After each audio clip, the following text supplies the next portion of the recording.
like another muted start to the week.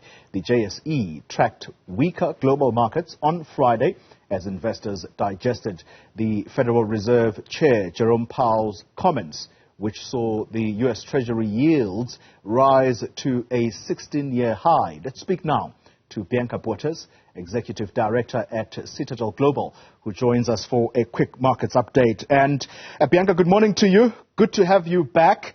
Let's start with the Rand, which went from a rally to muted. What's going on there? Help us understand the factors influencing trade there. Good morning to you and the viewers at home. So when we start looking at the Rand, it's really just reflecting the volatility that we are seeing in the market at the moment. And that's really driven by the ongoing inflation and monetary policy stance from specifically the Fed, as well as the ongoing geopolitical factors that continue to play a role and actually drive uncertainty in the market.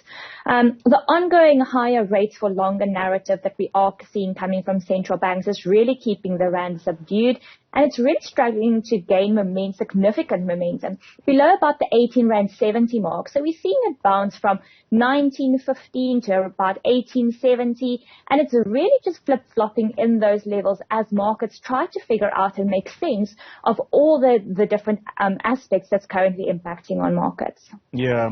Let's talk about the oil prices, which slid by more than $1 this morning on the back of those diplomatic efforts that are ongoing to try and find a solution to the conflict between Israel and Hamas. Help us make sense of the moves or how this war is influencing trade in the markets. So the biggest concern when we start looking at the fallout between Palestine, Gaza, and Israel is really the effect that it could have on oil markets should that conflict actually become more widespread in the region. These diplomatic efforts has really gone away in terms of easing some of those supply concerns by taking away some of those fears that you could actually have spillover conflict in the rest of the region. And on top of that, we've also seen some eased sanctions on Venezuela, which is also allowing them to participate in the oil market, and that will also ease some supply efforts or some supply concerns in the oil market. However, prices remain elevated as expected deficits remain quite prominent, and that really just translates into that oil demand is going to continue to outweigh oil supply, and that's keeping prices elevated. Let's talk about Stats SA, and they are due to release that leading business cycle indicator for August, including data on the producer inflation for the month of September. What are you forecasting to come out of this data, but importantly, and what it tells us about the state of health of our economy? So starting with producer inflation, that's actually expected to tick up to 4.7% as overall inflation pressure remains a concern. And that would actually follow a 4.3% increase in August that also exceeded market expectations. And that really paints a picture of how input cost in producing in South Africa is really weighing on bringing inflation down. So, and that would be a combination of labor, fuel prices, food prices. So the ongoing inflation pressure is really being seen on that side of the spectrum. When we look at the leading business indicator, which is a tool used to predict the direction of economic activity, we currently expect an uptick of 0.2%, which should mark the third consecutive month of improvement.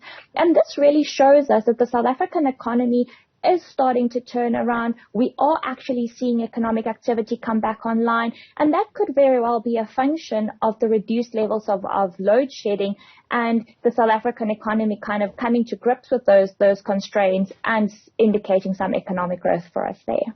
Let's conclude the conversation with the Finance Minister, Enoch Godongwana. He's expected to table his medium-term budget policy statement. That's on November 1.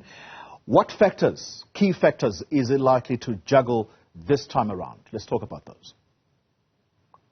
So the minister is really facing quite a difficult position where spending on the government end keeps increasing while revenue is decreasing. On the positive front, however, when we look at that decrease in revenue, it actually hasn't decreased as much as was previously expected, but a decline is still noted. And then also on the positive front, the economy actually performed slightly better than was initially expected. So that also eases the minister's job slightly.